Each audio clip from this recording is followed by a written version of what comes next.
ராமராமா, சோமவாசரா திங்கட்கிழமை மே மாதம் 25ஆம் தேதி, பராபவ வருஷம் வைகாசி மாதம் 11ஆம் தேதி, நவமி திதி கார்த்தால 9 மணி 18 நிமிஷம் வரை, பின்பு தசமி திதி, நட்சத்திரம் பூர நட்சத்திரம் கார்த்தால 7 மணி 26 நிமிஷம் வரை, பின்பு உத்தர நட்சத்திரம், ஹர்ஷண யோகா கௌலவகரணம், ராகுகாலம் கார்த்தால 7:30 மணியிலிருந்து 9 மணி வரை, யமகண்டம் கார்த்தால 10:30 மணியிலிருந்து 12 மணி வரை.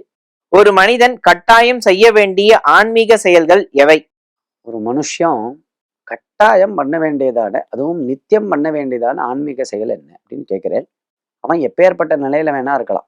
அவன் ஒரு நாளைக்கு 13, 12 இல்லை 12, 13 மணி நேரம் உழைக்கக்கூடியவனா இருக்கலாம். கார்த்தால 6 மணியிலிருந்து ராத்திரி 8 மணி 9 மணி வரைக்கும் ஆஃபீஸே கதின்னு இருக்கிறவனாகவும் இருக்கலாம். ரொம்ப இந்த மாதிரி பல வேலைகளில் ஈடுபடக்கூடியவனாகவும் இருக்கலாம். இல்லை கொஞ்சம் சொஃபஸ்டிகேட்டடாக தானே ஸ்வயம் பிஸ்னஸ் நடத்திண்டு அவனுடைய இஷ்டப்படி அவன் ஆஃபீஸ் வேலைகளை அமைத்து கொள்ளக்கூடிய ஒரு சூழ்நிலையில் இருக்கிறவனாகவும் இருக்கலாம். எப்பேற்பட்ட மனுஷனாக இருந்தாலும் கட்டாயம் அவன் பண்ண வேண்டியது எது அப்படின்னா, அவன் கார்த்தால அவன் எழுந்து அவன் பகவானை நினைச்சு ஒரு நமஸ்காரம் கட்டாயம் பண்ணணும். அவன் வேலையை ஆரம்பிக்கிறதுக்கு முன்னாடி பகவான் நமஸ்காரம் பண்ணாமல் இருக்கக்கூடாது. சுவாமி கிட்ட விளக்கேத்தனம், பெண்மணிகள் இருந்தால் பெண்மணிகள் ஏற்றணும், இல்லை அவனே ஏற்றலாம். சுவாமி கிட்ட விளக்கேற்றி ஒரு புஷ்பம் சுவாமிக்கு போட்டு பகவன் நாமாவை சொல்லி நாராயணாய நமஹா அப்படின்னு, கிருஷ்ணாய நமஹா சிவாய நமஹான்னு ஒரு புஷ்பத்தை போட்டு, என்ன இருக்கோ ஒரு வாழைப்பழமோ இல்லை திராட்சையோ ஏதோ ஒன்றுத்த சுவாமி கிட்ட காமிச்சு நமஸ்காரம் பண்றது. தெரிஞ்ச ஒரு 2 ஸ்லோகத்தை சொல்றது, அதுவும் தெரியலையா பகவன் நாமாவை சொல்றது. சொல்லிட்டு ஒரு க்ஷணம் பிரார்த்தனை பண்ணிட்டு ஆத்துல இருக்கக்கூடிய பெரியவர்கள், பாட்டி தாத்தா இல்லைன்னா அப்பா அம்மா, அவா உயிரோடு இல்லைன்னா அவ படங்கள், அவளுக்கு நமஸ்காரம் பண்ணணும், கட்டாயம் பண்ணணும். பண்ணிட்டு அவன் தன்னுடைய செயல்களை தொடங்க ஆரம்பிக்கலாம்.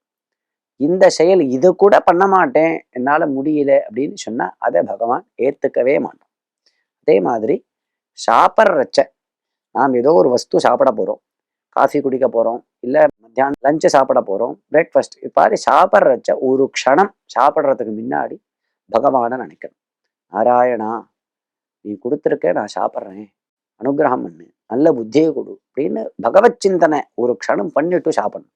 கார்த்தாலையா இருந்தாலும் சரி, மத்தியானம் இருந்தாலும் சரி, ராத்திரி இருந்தாலும் சரி, கிருஷ்ணார்ப்பணம் அப்படின்னு நினைச்சுட்டு சாப்பிடணும். அப்படி சாப்பிட்டா அந்த ஆகாரம் சரியான முறையில ஜீரணமாகி நல்ல எண்ணங்களை தோற்றுவிக்கும். இது கூட என்னால் பண்ண முடியாது அப்படின்னு கட்டாயம் யாரும் சொல்லக்கூடாது. அதே மாதிரி ராத்திரி படுத்துக்கரிச்ச ராமநாமம் 1000 முறை சொல்லணும். அதுவும் முடியலன்னா கட்டாயம் ஒரு 100 முறையாவது சொல்றதுக்கு 1 நிமிஷத்துல 2 நிமிஷம் கூட ஆகாது.